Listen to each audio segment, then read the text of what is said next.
ଉପରେ କେହି କହିବି କି? ନାଇଁ ନାଇଁ ନାଇଁ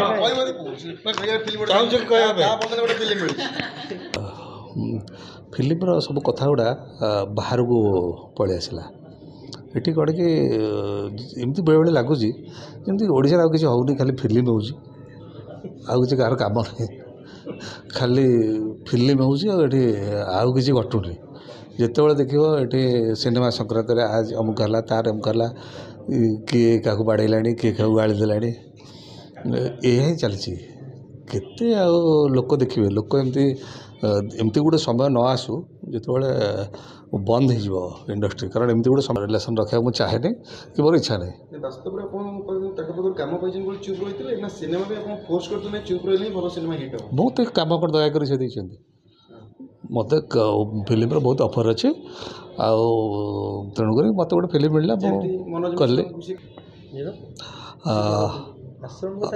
ହଁ, ଆଉ ତୁମକୁ ଜାଣିନି, ମୁଁ ଖାଲି ମୁଁ ଆଉ କିଛି ଜାଣିନି, ଖାଲି ଆଶ୍ରମ ଛଡ଼ା ବହୁତ କମ୍ ଗଣମାଧ୍ୟମ ସାମ୍ନାକୁ ଆସନ୍ତି, ଗଣମାଧ୍ୟମ ସାମ୍ନାରେ କେବେ ମୁହଁ କରନ୍ତିନି, ଭଲ ଫିଲ୍ମ କରନ୍ତି କିନ୍ତୁ ଖରାପ ଫିଲ୍ମ ହୁଏ, ଦର୍ଶକମାନେ ଯାହା କୁହନ୍ତି। କିନ୍ତୁ ବାସ୍ତବରେ ଆମେ ଆଶ୍ରମକୁ ଯିବାନି, ଆମେ ଟିକେ ଆଉ ଟିକେ ଆଡ଼କୁ ଯିବା।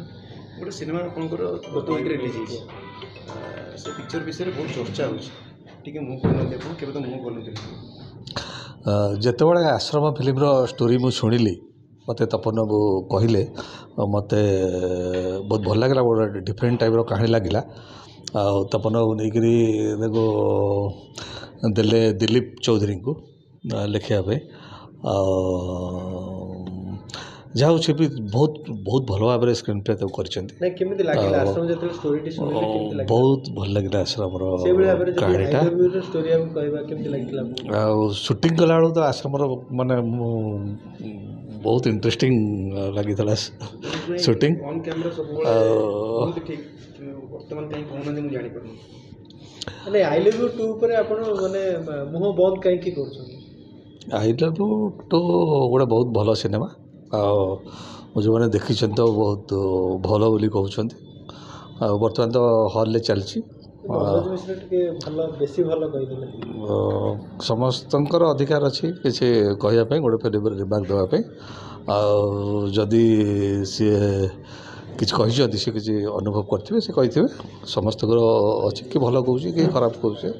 ସିନେମା ମାତ୍ରେ କି ସେୟା କେଉଁଟା ଗୋଟେ କାହାକୁ ସବୁ ଗୋଟେ ସିନେମା ସମସ୍ତଙ୍କୁ ଭଲ ଲାଗିବ ବୋଲି କିଛି ମାନେ ନାହିଁ। ଫିଲ୍ମ ଭଲ ହେବ, ଖରାପ ହେବ, ଏମିତି ଚାଲିବ।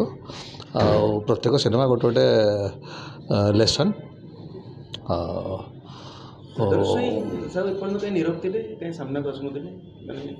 ସାମ୍ନାକୁ ଆସିବା ଦରକାର ପଡ଼ିଲେ ଆସିବା, ଦରକାର ହେଇନି। ବର୍ତ୍ତମାନ ସମସ୍ତେ ସାମ୍ନାକୁ ଆସିବା ବହୁତ ଭିଡ଼ାଭିଡ଼ି, ଆମେ ପଛରେ ରହିଯାଉଛୁ। ସେଠୁ ସମସ୍ତେ ମୁହଁ ଦେଖେଇ ସାରନ୍ତୁ, ତାପରେ ମୋ ପାଖକୁ ଆସିଲ, ତୁମେ କ'ଣ ମୋତେ ପଚାର? ତୁମ ସମସ୍ତଙ୍କର ସରିଗଲା ପରେ ମୋତେ ଆସି ପଚାରୁଛ ତ? ତମେ ତ ସବୁ ଷ୍ଟାର ମାନଙ୍କ ପାଖକୁ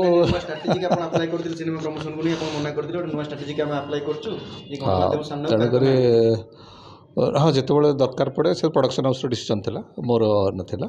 ତେଣୁ ପ୍ରଡ଼କ୍ସନ୍ ହାଉସ୍ ଡିସିସନ୍ ନେଇଥିଲା ଯେ ହିରୋ ଯାହାକୁ ନେଇଛନ୍ତି ସେ ତାକୁ ଏଷ୍ଟାବ୍ଲିଶ୍ କରିବେନି କି ଇଏ କରିବେନି। ତାପରେ ରିଲିଜ୍ ଆଗରୁ ସେମାନେ ତାକୁ ଧୀରେ ଧୀରେ ଯେମିତି ନୂଆ ହିରୋକୁ ଇଏ କରାଯାଏ ତାକୁ ପ୍ରମୋଟ୍ କରିବେ। କେଦୁର ସେ କରିଛନ୍ତି ମୁଁ ତ କହିପାରିବିନି, ଆପଣମାନେ ବେଟର୍ କହିପାରିବେ। ଜଣେ ନୂଆ ହିରୋଙ୍କୁ ନିର୍ଦ୍ଦେଶନା ଦେବାରେ କେତେ କଷ୍ଟ ହେଇଥିଲା? ନ୍ୟାଚୁରାଲି ଗୋଟେ ନୂଆ ହିରୋ ଜଣେ କଲେ ତ ଟିକେ ଡିଫିକଲ୍ଟ ହେବ, କିନ୍ତୁ ସେ ହିରୋ ଯେଉଁ ଆଦିତ୍ୟ, ତାଙ୍କ ଉପରେ ବହୁତ ପ୍ରତିଭା ରହିଛି ଏବଂ ସେ ପିଲା ଆଗକୁ ଯିବ ବୋଲି ମୋତେ ଲାଗୁଛି। ଦେଖନ୍ତୁ ସମୟ କହିବ କ'ଣ ହେଉଛି।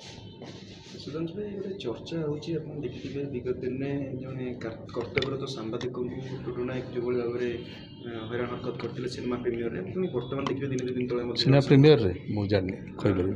ଆପଣ ତ ଜାଣିଥିବେ ଗଣମାଧ୍ୟମରେ ଖବର ପ୍ରସାରିତ କେଉଁଟା ମଧ୍ୟ ପୂର୍ବରୁ ଜଣେ ମହିଳା ସାମ୍ବାଦିକଙ୍କୁ ସିଏ ହଁ ସେଇଟା ଯେଉଁ ଘଟଣା ପ୍ରିମିୟର ହେଉଥିଲା। ବର୍ତ୍ତମାନ ଦୁଇ ଦିନ ତଳେ ଜଣେ ସାମ୍ବାଦିକଙ୍କୁ ଫୋନ୍ ମାଧ୍ୟମରେ ଗୋଟେ ଧମକପୂର୍ଣ୍ଣ ଦେଇଛନ୍ତି, ଧମକପୂର୍ଣ୍ଣ କଥାବାର୍ତ୍ତା ୟୁଜ୍ କରୁଛନ୍ତି। କ'ଣ କହିବେ? ସେଇ ସବୁବେଳେ କଣ୍ଟ୍ରୋଭର୍ସି ମଧ୍ୟ ଆସୁଛନ୍ତି, ସେଇ ଚର୍ଚ୍ଚା, ସେଇ ସିନେମା। ଜଣେ ଜଣେ କଣ୍ଟ୍ରୋଭର୍ସି ଭଲ ଲାଗେ, ସେ ତାଙ୍କୁ ବୋଧେ ଭଲ ଲାଗୁଥିବ। ଯିଏ ଯାହାକୁ ଭଲ ପାଉଥିବ, ଭଲ ଲାଗୁଥିବ, ସେ ବି କଣ୍ଟ୍ରୋଭର୍ସି କରିବ, କ'ଣ ଅସୁବିଧା ଅଛି? କଣ୍ଟ୍ରୋଭର୍ସି ତ ଆଜିକାଲି ଭଲ। ମୋତେ ମାଇଲେଜ୍ ମିଳେନି, ମୁଁ ସେଇଥିପାଇଁ ଆସୁନି କଣ୍ଟ୍ରୋଭର୍ସି। ମୋତେ ଦରକାର ନାହିଁ।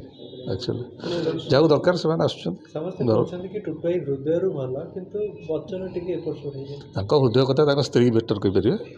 ମୁଁ ତାଙ୍କୁ ଫିଲ୍ମ କରୁଥିଲି, ମୁଁ ତାଙ୍କ ହୃଦୟକୁ ଦେଖିନି। ମୁଁ ପ୍ରଫେସନାଲି ଆଜ୍ ଏ ପ୍ରଫେସନାଲ୍ ସମସ୍ତଙ୍କ ସହିତ କାମ କରେ। ମୋର କାହା ସହିତ କିଛି ପର୍ସନାଲ୍ ରିଲେସନ୍ ରଖିବାକୁ ମୁଁ ଚାହେଁନି କି ମୋର ଇଚ୍ଛା ନାହିଁ। ବାସ୍ତବରେ ଆପଣ ତାଙ୍କ ପାଖରୁ କାମ ପାଇଛନ୍ତି ବୋଲି ଚୁପ୍ ରହିଥିଲେ ନା ସିନେମା ବି ଆପଣ ଫୋର୍ସ କରୁଥିଲେ ଚୁପ୍ ରହିଲେ ହିଁ ଭଲ ସିନେମା ହିଟ୍ ହେବ? ମୁଁ ତ କାମ କ'ଣ ଦୟାକରି ସେ ଦେଇଛନ୍ତି? ମୋତେ ଫିଲ୍ମର ବହୁତ ଅଫର୍ ଅଛି, ଆଉ ତେଣୁକରି ମୋତେ ଗୋଟେ ଫିଲ୍ମ ମିଳିଲା ମୁଁ କଲି। କହିଲେ ଯେ ମନୋଜ ମିଶ୍ର ମୋ ପାଖରେ କାମ ମାଗୁଥିଲେ ଗୋଟେ ତଳେ ପଡ଼ିକି ସେମିତି ମାନେ ମୁଁ କାହା ପାଖକୁ ଯାଇନି, ମୁଁ କାହା ପାଖକୁ ଆଜି ପର୍ଯ୍ୟନ୍ତ କାହା ପାଖକୁ କାମ ପାଇଁ ଯାଇନି। କହିଲେ ଯେ ମନୋଜ ମିଶ୍ର ମୋ ପାଖରେ କାମ ମାଗୁଥିଲେ ଗୋଟେ ତଳେ ପଡ଼ିକି ସେମିତି ମାନେ ମୁଁ କାହା ପାଖକୁ ଯାଇନି, ମୁଁ କାହା ପାଖକୁ ଆଜି ପର୍ଯ୍ୟନ୍ତ କାହା ପାଖକୁ କାମ ପାଇଁ ଯାଇନି। ଆଉ ତାଙ୍କର ଦରକାର ଥିଲା, ସିଏ ଫୋନ୍ କରିଥିଲେ, ମୁଁ ଫିଲ୍ମ କରିଥିଲି। ଫିଲ୍ମ ବି ବହୁତ ଭଲ ହେଇଥିଲା, ଆଉ ଯାହା ଦରକାର ଫିଲ୍ମ ପାଇଁ ସେ ଯୋଗାଇ ଦେଇଥିଲେ। ଭଲ ଫିଲ୍ମ କରିବାକୁ ଚେଷ୍ଟା କରାଯାଇଥିଲା ଏବଂ ସକ୍ସେସ୍ ମଧ୍ୟ ହେଇଯାଇଥିଲା, କିନ୍ତୁ ଯେଉଁ ଭାବରେ ରିଲିଜ୍ ହେବା କଥା ସେଇଟା ହେଇପାରିଲାନି। ଲାଗୁଛି କି ଏଇଟା ଗୋଟେ ସଠିକ୍ ସମୟ ନଥିଲା, ଟିକେ ଦଶହରା ମାର୍କେଟରେ ଆସିଥାନ୍ତା। ନା ଦଶହରା ହେଉ କି ଗଣେଶ ପୂଜା ହେଉ, ରିଲିଜ୍ର ସଠିକ୍ ହେଲାନି। ଯେତିକି ହଲ୍ ପାଇବା କଥା କିମ୍ବା ଯେତିକି ଗୋଟେ ଫିଲ୍ମ କି ଜଷ୍ଟିସ୍ ମିଳିବା କଥା ସେମିତି କିଛି ଘଟିଲାନି। କାହାର ସେଇଟା ଦୋଷ ତ ମୁଁ କହିବା ଠିକ୍ ହେବନି, କିନ୍ତୁ ଯାହା ବି ହେଉ ସେଇଟା ତ ପ୍ରଡ଼କ୍ସନ୍ ହାଉସ୍ ସେଇଟା ଡିସାଇଡ଼୍ କରିବା କଥା କେମିତି ଫିଲ୍ମ ରିଲିଜ୍ ହେବ, କ'ଣ ହେବ। ଆଉ ମୁଁ ତ ଯାଇକି ଆଉ ଡିଷ୍ଟ୍ରିବ୍ୟୁସନ୍ କେଉଁଠି ହଲ୍ ବୁଝିବିନି। ପ୍ରଡ଼କ୍ସନ୍ ହାଉସ୍ ଯାହା ବି କରିପାରିଲାନି ସେଇଟା ବଡ଼ ଦୁଃଖର କଥା। ଫିଲ୍ମଟା ପହଞ୍ଚି ପାରିଲାନି ବହୁତ ଲୋକଙ୍କ ପାଖରେ। ଭଲ ହେଇଥିଲା, ଗୋଟେ ନୂଆ ହିରୋଙ୍କର ବି ଗୋଟେ କ୍ୟାରିୟର୍ ଥିଲା, ଆଉ କିନ୍ତୁ ଭଲ ହେଇଛି। ଲୋକ ଯେଉଁ ଯୁଆନ ଦେଖିକି କହୁଛନ୍ତି ଭଲ ହେଇଛି ବୋଲି। କହୁଛନ୍ତି ଯେ ଟୁଟୁ ନାୟକ କହିଲେ ଗୋଟେ ପୂର୍ବ ଇଣ୍ଟରଭ୍ୟୁରେ ଯେ ଯଦି ଓଡ଼ିଆ ସିନେମାରେ ମୌଳିକ କାହାଣୀ ନଥିବ ମୁଁ ସିନେମା ଇଣ୍ଡଷ୍ଟ୍ରି ଛାଡ଼ିଦେବି। ବାସ୍ତବରେ ସୁଧାଂଶୁ ସାହୁ ବୋଧେ ସେ ସିନେମା କରିଛନ୍ତି, ସେଥିରେ ଆପଣ ଡାଇରେକ୍ସନ୍ ଦେଇଛନ୍ତି, ଆପଣ ବି ସିନେମା ଲାଇନ୍ ଛାଡ଼ିଦେବେ? ମୁଁ ଜାଣିବା ଭିତରେ ମୌଳିକ କାହାଣୀ ଯଦି ମୋ ଅଜାଣତରେ ସେଇଟା କେଉଁଠି ଆସିଥିବ ମୁଁ କହିପାରିବିନି। ଆପଣ ମୁଁ କେଉଁଠି ଫିଲ୍ମ ଦେଖିନି, ମୋତେ ଯେଉଁ କାହାଣୀ ଶୁଣିଛି ପୁରା ମୌଳିକ ସେମାନେ ଶୁଣେଇଛନ୍ତି। ଆଉ ଆପରେ ମୁଁ ଯଦି କହୁଛି ଯଦି ଏଇଟା ମୌଳିକ ନେଇ କେଉଁଠି ଆସିଥିବ, ଏଇଟା ତ ବଡ଼ ଦୁଃଖର କଥା। ଏଇଟା ତ ଗୋଟେ ଡିରେକ୍ଟର ପ୍ରତି ଧୋକା, କାରଣ ମୁଁ ତ ମୂଳରୁ ଡିସାଇଡ଼୍ କରିଛି ଯେ ମୁଁ ରିମେକ୍ କରିବିନି ବୋଲି ଆଗରୁ। ମୁଁ କାହାଣୀ ଶୁଣିଛି ଏବଂ ମୁଁ କୌଣସି ଦେଖିନି। ମୁଁ ଜାଣିବାରେ ଏଇଟା ମୌଳିକ କାହାଣୀ। 2 ମିନିଟ୍ର 6 ସେକେଣ୍ଡର ଷ୍ଟୋରିକି ଆପଣ 2 ଘଣ୍ଟା 60 ମିନିଟ୍ରେ ଉପସ୍ଥାପନ କରିଛନ୍ତି, କିନ୍ତୁ 3 ଘଣ୍ଟା ସିନେମାରେ କଳ୍ପନା କରିଛନ୍ତି। 2 ଘଣ୍ଟା 2 ମିନିଟ୍ 6 ସେକେଣ୍ଡର ଗୋଟେ ଷ୍ଟୋରି, କନ୍ନଡ଼ ସିନେମା ମହୀଶୂର ୟା କପି ହେଇଛି ବୋଲି ଦର୍ଶକମାନେ କହୁଛନ୍ତି। ମୁଁ ଜାଣିନି, ମୁଁ ଜାଣିନି, ମୁଁ ଦେଖିନି ଫିଲ୍ମ ସେଇଟା। ସେ ଫିଲ୍ମଟା ଆଭେଲେବୁଲ୍ ନାହିଁ ବି କେଉଁଠି। ମୁଁ ଦେଖିଲି, ମୁଁ ଶୁଣିଲା ପରେ ସେଇଟା ବି କେଉଁଠି ନାହିଁ। ଯଦି କିଏ ଦେଖିକି ଜାଣିପାରୁଥିବ ତାହେଲେ ଭଲ କଥା, ଆଉ ଜାଣିକି କହିପାରିଲେ ଯେ ପ୍ରୁଭ୍ କରିପାରିଲେ ଆହୁରି ବଢ଼ିଆ କଥା। ଏଇଟା ପ୍ରୁଭ୍ ବି ହେବା ଦରକାର। ଆଉ କ'ଣ ହେଉଛି କି ଖାଲି ଗୋଟେ ଫିଲ୍ମ ଯେଉଁଠି ଆସିଗଲା ଏଇଟା କପି ହେଉଛି, ଏଇଟା ସମସ୍ତେ କହୁଛନ୍ତି, କିନ୍ତୁ ଆକ୍ଚୁଆଲି ରିଏଲ୍ ପ୍ରୁଫ୍ ସହିତ କହିବାଟା ବେଟର୍। କାରଣ ବେଳେବେଳେ ଗୋଟେ ରୋଗ ଯେମିତି ହୁଏନି, ଗ୍ରାସ ହେଇଯାଏ ସମସ୍ତଙ୍କୁ, ସେଇଭଳିଆ ଗୋଟେ ଲାଗୁଛି ଯେ କେମିତି ଫିଲ୍ମଟା ଆସୁ ଆସୁ ଏଇଟା କପି, ଏଇଟା ଇଏ କେମିତି କହିବ। ବର୍ତ୍ତମାନ ସମସ୍ତେ ଅରିଜିନାଲ୍ କଣ୍ଟେଣ୍ଟ କରିବାକୁ ଚେଷ୍ଟା କରୁଛନ୍ତି, କାରଣ ବର୍ତ୍ତମାନ ଯେମିତି ସିଷ୍ଟମ୍ ହେଇଗଲାଣି ଆଉ କପି ହେବା ସମ୍ଭବ ନୁହେଁ। କାରଣ ନେଟଫ୍ଲିକ୍ସ, ଆମାଜନ୍, ୟୁଟ୍ୟୁବ୍ ସମସ୍ତେ ଦେଖିବାର ଏତେ ଅଭ୍ୟସ୍ତ ହେଇଗଲେଣି। ବର୍ତ୍ତମାନ କପି କାହିଁ କରିବେ? ବର୍ତ୍ତମାନ ବହୁତ ଭଲ ଭଲ ରାଇଟର୍ ବାହାରିଲାଣି, ଭଲ ଭଲ ଷ୍ଟୋରି ସମସ୍ତଙ୍କ ପାଖରେ ଅଛନ୍ତି। ସମସ୍ତେ ସମସ୍ତଙ୍କୁ ୱେରେ ଚେଷ୍ଟା କରୁଛନ୍ତି ଓ ଭଲ ମଧ୍ୟ କରୁଛନ୍ତି। ତେଣୁକରି ଭଲ ହେବ। ଏଇ ଯେଉଁ ଫିଲ୍ମ ଆଇ ଲଭ୍ ୟୁ 2 କଥା କହୁଛନ୍ତି, ସେଥିରେ ବି ବହୁତ ଭଲ ଚେଷ୍ଟା କରାଯାଇଛି, ବହୁତ ଭଲ ରେସ୍ପଣ୍ଡ ଅଛି, ଭଲ ଏଭ୍ରିଥିଙ୍ଗ ଗୁଡ୍, ସବୁ ଭଲ କରିବାକୁ ଚେଷ୍ଟା କରାଯାଇଛି। ମୁଁ ଲାଗୁଛି ତ ଦର୍ଶକ ତ ପସନ୍ଦ କରୁଛନ୍ତି। ଇଏ ଗୋଟେ ନୂଆ ଏକ୍ସପେରିମେଣ୍ଟ ଆମେ ଦେଖିଲୁ ଯେ ପ୍ରଥମ ଥର ଗୋଟେ ପାର୍ଟ 2 ଆସୁଛି, ଆଉ ଯେଉଁ ପାର୍ଟ 1ରୁ ଜଣେ ସୁପରଷ୍ଟାର୍ ହେଇଛି ଆମେ ତାଙ୍କୁ ଡ୍ରପ୍ କରିକି ତାଙ୍କ ଜାଗାରେ ଆଉ ଜଣେ ନୂଆ ହିରୋକୁ ନେଉଛେ ଯିଏକି ପ୍ରଥମ କଥା ହେଉଛି ଯେ production house I love you 2 ନାଁ କାହିଁକି ଦେଲେ? ଏ ଷ୍ଟୋରିର କ'ଣ କିଛି ସାମଞ୍ଜସ୍ୟ ଅଛି ଆଇ ଲଭ୍ ୟୁ ସହିତ? ଟାଇଟଲ୍ ବି ଅନ୍ୟ କିଛି ଦିଆଯାଇ ପାରିଥାନ୍ତା ଧରନ୍ତୁ। ତେଣୁ ପ୍ରଡ଼କ୍ସନ୍ ହାଉସ୍ କ'ଣ ଭାବିକି ସେଇଟା ଦେଲେ, ଆଉ ସେଇଟା ତାଙ୍କୁ କେତେ ଦୂର ହେଲ୍ପ କଲା କି ଭୁଲ ଅସୁବିଧା କଲା, ସେଇଟା ସେ କହିପାରିବେ ବେଟର୍। ନାଇଁ ଆପଣ ଏମିତି ସତ କହିଦେଲେ କାଳେ ରାଗ ରଖିବେ ଟୁଟାଇ, ସେଥିପାଇଁ ଆପଣ ଟିକେ ମାପିଚୁପି କଥା କହୁଛନ୍ତି। ମାପିଚୁପି ତ କଥା କହିବାକୁ ପଡ଼ିବ। ଟୁଟୁ ବାବୁଙ୍କ ରାଗ ତ ଛାଡ଼, ତମେ ମାନେ ତଳେ ଯେଉଁ ଟ୍ୟାଗ୍ ଲାଇନ୍ ଦେଉଛ ସେଇଟା ତ ବଢ଼ିଆ ଇଣ୍ଟରେଷ୍ଟିଂ। ଆପଣ ଟିକେ କହୁନାହାନ୍ତି ଖୋଲା ଖୋଲି ଆଲୋଚନା ଆଉ ଗୋଟେ କ'ଣ ସବୁବେଳେ ଆଲୋଚନାରେ ଟିକେ ଦୂରେଇ ରୁହନ୍ତି। ଆପଣ ଟିକେ ଖୋଲି କୁହନ୍ତୁ, ଦର୍ଶକମାନେ ଅପେକ୍ଷା କରୁଛନ୍ତି। କ'ଣ ତୁମେ ଶୁଣିବାକୁ ଚାହୁଁଛ? ତୁମେ କ'ଣ ଶୁଣିବାକୁ ଚାହୁଁଛ?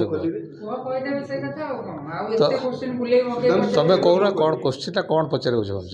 କେବେ ମୁହଁ ଖୋଲିବା ଆଇ ଲଭ୍ ଟୁ ସିନେମା ବହୁତ ଦିନ ତୁମେ କହୁଛ ଏଇଟା ଏତେ କଥା କଥା ଗୋଟେ ରହିଯାଇଛି ନା, କହିନାହାନ୍ତି ବହୁତ ଗୁଡ଼ିଏ କଥା। କେଉଁ କଥା ଗୁଡ଼ା କେଉଁ କଥା ତୁମେ ଶୁଣିବାକୁ ଚାହୁଁଛ? ପଇସାରେ ପୋତି ଦେବେ, ପୋତି ଦେବେ ତାଙ୍କ ପଇସା ମୁଁ ଦେଖିନି, ତାଙ୍କ ବ୍ୟାଙ୍କ ଆକାଉଣ୍ଟ ଦେଖିନି କି ତାଙ୍କ ପଇସା ଦେଖିନି। ଆଉ ଯେଉଁମାନେ ଦେଖିଥିବେ ଜାଣିଥିବେ, ତାଙ୍କ ଫ୍ୟାମିଲି ଲୋକ ଜାଣିଥିବେ, ମୁଁ କହିପାରିବିନି। ହିସାବ ବି ମୁଁ ରଖିନି। ସେ ବଜେଟ୍ ପ୍ରଡକ୍ସନ୍ ମ୍ୟାନେଜର ମେ ବି କହିପାରେ। ମୁଁ ବଜେଟ୍ ସେ ଦେଖିନାହାନ୍ତି କି ମୁଁ ବଜେଟ୍ ଜାଣିନି, ତାକୁ ପଚାର। ତାକୁ ଫିଲ୍ମ ତିଆରି କରିବା ଗୋଟେ ମେନ୍ ଲକ୍ଷ୍ୟ ଆମର। ଆଉ ଭଲ ଫିଲ୍ମ ତିଆରି କରିବା, ସେଇ ଲକ୍ଷ୍ୟରେ ଆମେ ଆଗେଇ ଚାଲିବା ଏବଂ ଫିଲ୍ମ ଇଣ୍ଡଷ୍ଟ୍ରି କେମିତି ଆଗକୁ ଯିବ ସେଇଟା ମୁଖ୍ୟ ପ୍ରଶ୍ନ ସମସ୍ତଙ୍କ ରହିବା ଦରକାର। କାରଣ ଓଡ଼ିଶା ସିନେମା ଗୋଟେ ବହୁତ ଭଲ ସ୍ଥିତିରେ ନାହିଁ, ବର୍ତ୍ତମାନ ଟିକେ ଚେଞ୍ଜ ହେବାକୁ ଯାଉଛି। ଆଉ ସମସ୍ତଙ୍କର ହେଲ୍ପ ଦରକାର। ଯେତେବେଳେ ଅଡ଼ିଏନ୍ସ ମାନେ ଧୀରେ ଧୀରେ ସିନେମା ଦେଖିବାକୁ ଆରମ୍ଭ କରୁଛନ୍ତି, ସେତେବେଳକୁ କେମିତି ସମସ୍ତେ ମିଶିକି ଯଦି ଫିଲ୍ମ ଇଣ୍ଡଷ୍ଟ୍ରି ଆଗକୁ ନେବାକୁ ଚେଷ୍ଟା କରନ୍ତେ ଭଲ ହୁଅନ୍ତା। ଆଉ ସମସ୍ତେ ମିଶିଯିବା ଉଚିତ, ଏକାଠି ହେଇଯିବା ଉଚିତ। ଆଉ ରାଗ ରୁଷା ଅଭିମାନ ଏସବୁ ତ ସମସ୍ତଙ୍କ ଭିତରେ ଭର୍ତ୍ତି ରହିଛି। ଆଜିକାଲି ଦୁନିଆରେ ଗୋଟେ ନେଗେଟିଭ୍ ଆପ୍ରୋଚ୍ ସମସ୍ତଙ୍କ ଭିତରେ ବଢ଼ି ଚାଲିଛି। ଅନ୍ୟକୁ ନିଚା ଦେଖାଇବା, ଅନ୍ୟ ବିରୁଦ୍ଧରେ କହିବା, ଆଉ ସେଇଟା ଯଦି କମ୍ କରାଯାଏ ଆଉ ସମସ୍ତେ ମିଶିକି ଆଗକୁ ଚାଲନ୍ତି ତାହେଲେ ଭଲ ହେବ। ଏଠାକାର ଯେଉଁ ଆସୋସିଏସନ୍ ସବୁ ଅଛନ୍ତି, director association, artist association, producer association, ସେମାନେ ମଧ୍ୟ ଏଥିରେ ଆଗକୁ ଆସିବା ଦରକାର। ଆଗକୁ ଆସି କେମିତି ଭଲ ହେଇପାରିବ ଇଣ୍ଡଷ୍ଟ୍ରି ପାଇଁ, ସେଥିପାଇଁ ଚେଷ୍ଟା କରିବା ଦରକାର। କଳାକାରମାନଙ୍କୁ ସମସ୍ତେ ଭଲ ପାଆନ୍ତି, ଟୁଟୁ ବାବୁଙ୍କୁ ସମସ୍ତେ ଭଲ ପାଆନ୍ତି, ଓଡ଼ିଆ ଲୋକମାନେ ଓଡ଼ିଆ ସିନେମାକୁ ବି ବେଶୀ ଭଲ ପାଆନ୍ତି। କିନ୍ତୁ ଶୋ ହାଉସଫୁଲ୍ ହେଉନି, ଲୋକ ଫାଙ୍କା ମାନେ ସିଟ୍ ଫାଙ୍କା ପଡ଼ୁଛି। ଏ ଭଲ ପାଇବା ଗୁଡ଼ାକ କୁଆଡ଼େ ଯାଉଛି, କାହିଁକି ଦେଉନାହାନ୍ତି? ଭଲ ପାଇବାଟା ପ୍ରଥମ ଆସିଗଲା ଯେତେବେଳେ ଫିଲ୍ମର ସବୁ କଥା ଗୁଡ଼ା ବାହାରକୁ ପଳେଇ ଆସିଲା। ଏଠି କ'ଣ କି ଏମିତି ବେଳେବେଳେ ଲାଗୁଛି ଯେମିତି ଓଡ଼ିଶାରେ ଆଉ କିଛି ହେଉନି, ଖାଲି ଫିଲ୍ମ ହେଉଛି, ଆଉ କିଛି କାହାର କାମ ନାହିଁ। ଖାଲି ଫିଲ୍ମ ହେଉଛି, ଆଉ ଏଠି ଆଉ କିଛି ଘଟୁନି।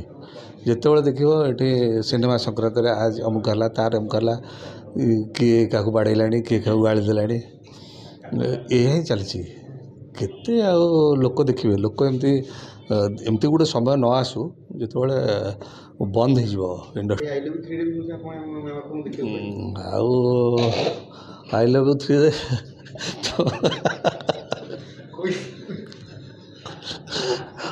ଆଇ ଲଭ୍ ୟୁ 3ରେ ଯେଉଁମାନେ ସବୁ ଥିବେ, ଆଇ ଲଭ୍ ୟୁ 1 ଆଉ ଆଇ ଲଭ୍ ୟୁ 2ର ସବୁ ଆକ୍ଟର ଆକ୍ଟ୍ରେସ୍ ମାନଙ୍କୁ ନେଇ କଲେ ଭଲ ହେବ ବୋଲି ମୁଁ ପ୍ରଡକ୍ସନ୍ ହାଉସ୍କୁ ରିକ୍ୱେଷ୍ଟ କରିବି।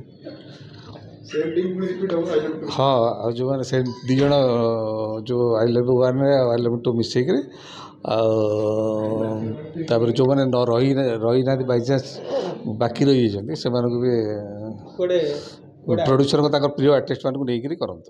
ଆମେ ଆସିଲାଣି ଯେ OTT ବହୁତ ଭାରି ପଡ଼ିଯିବ।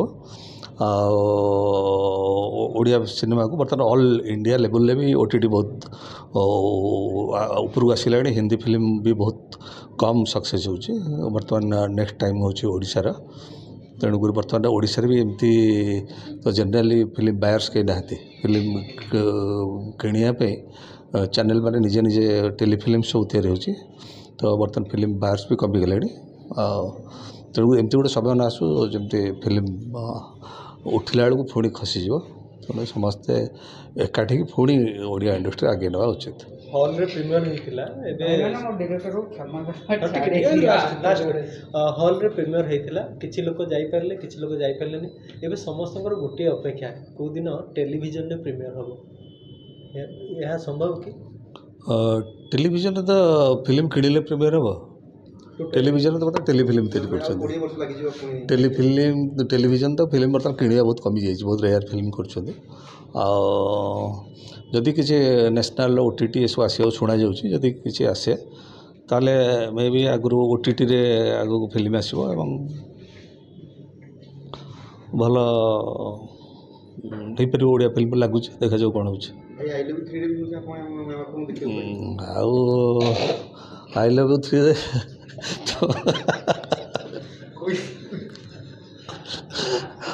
ଆଇ ଲଭ୍ ୟୁ 3ରେ ଯେଉଁମାନେ ସବୁ ଥିବେ ଆଇ ଲଭ୍ ୟୁ 1 ଆଉ ଆଇ ଲଭ୍ ୟୁ 2ର ସବୁ ଆକ୍ଟର ଆକ୍ଟ୍ରେସ୍ ମାନଙ୍କୁ ନେଇ କଲେ ଭଲ ହେବ ବୋଲି ମୁଁ ପ୍ରଡକ୍ସନ୍ ହାଉସ୍କୁ ରିକ୍ୱେଷ୍ଟ କରିବି।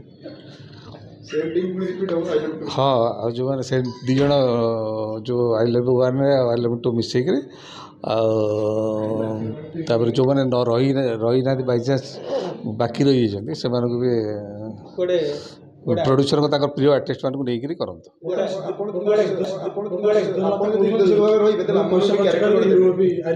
କିଏ ସିଏ ଏମିତି ଗୋଟେ କହିଦେଲେ ଗୋଟେ ତାଙ୍କର କ୍ରିଟିସାଇଜ୍ କଲେ ତାଙ୍କର ଯେହେତୁ ଗୋଟେ ମନରେ ଗୋଟେ ଅଫସୋସ ଥିଲା ଆଗରୁ ତାଙ୍କୁ ମଧ୍ୟ ଯେଉଁଟା ଦୁଃଖଟା ଦିଆଯାଇଥିଲା ସେଇଟା ସେ ରିଟର୍ଣ୍ଣ ଭାବରେ ଦେଲେ ଆଉ ବର୍ତ୍ତମାନ ବରାବର ହେଇଗଲା ସୁଝାସୁଝି ହେଇଗଲା ଏଥର ସାରି ଦିଅନ୍ତୁ। ଆରେ ମୁଁ ଭାଇ କରିବେନି ତମେ କର ସାର୍ ଆଇ ଲଭ୍ ୟୁ 3ରେ ଗୋଟେ କୁହାଯାଉଛି କି ଟୁଟୁଆଇଙ୍କର ଯେଉଁମାନେ ସବୁ ହାତରେ ସୁପରଷ୍ଟାର ହେଇଛନ୍ତି ମିଶିକି ସବୁ କରିବେ ସମସ୍ତେ ଏକାବେଳେ ନଜର ଆସିବେ ସମସ୍ତେ ଏକାବେଳେ ଗରିନ୍ଦମ ବାବୁଶାନ